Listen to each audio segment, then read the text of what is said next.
Hi, shalom everyone. I'm going to continue the fantastic series, friends, of the Daf Yomi. We're on page 69 of Masechet Zevachim. We're learning about the 13 principles, Rabbi Yishmael's 13 rules for interpreting the laws from the Torah in today's page, which are not, let's say, explicitly mentioned. Now, one of them is something called a kal v'chomer. Now, we've spoken about this, I think, on various occasions before. Now, the basic premise, let's just say, of this method is that if the Torah revealed a certain feature, let's say in regard to a subject which is kal, of less serious nature, then the feature should certainly apply to another subject which is, let's say, more chamor, of a more serious nature. Now, we learned about this, I remember we recorded this in one of the Babas, if I'm not mistaken.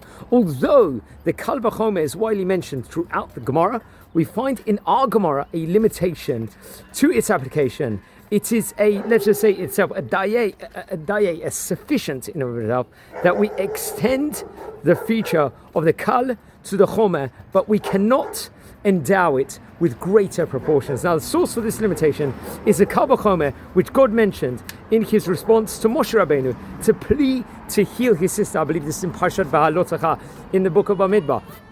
And for Miriam, when she had leprosy, it was like a tza'arat, kind of a feature which heaven had afflicted her as a punishment, let's just say, for speaking about her brother Aaron Cohen at that point in time, or about the brother. Had her father, let's say, rebuked her, God pointed out she certainly would have deserved the shame of isolation for 7 days. And so he decreed that she should be quarantined for 7 days, as we learn about in chapter 12 in the book of Bamidbar, respectively. Now, the source of this limitation, as we said about using the logic of kal v'chomer, say our rabbis, should have led to the conclusion that its disrespect for human father deserves 7 days of isolation. Then double that amount of days should be the punishment for disrespect of God, God forbid, who appointed Moshe as his prophet. But since we can extend to the chomer only the dimensions of the kal, the conclusion was 7 days only. And so why does the Gemara, let's say, suggest that the affront to God should be twice that of the human father? Actually, Tosfot cites in the Gemara, Masechet Nida, I think in page 31, which states that a newborn receives from each of his parents 5 components of his being and 10 others from God. God endows man with twice as much as his father.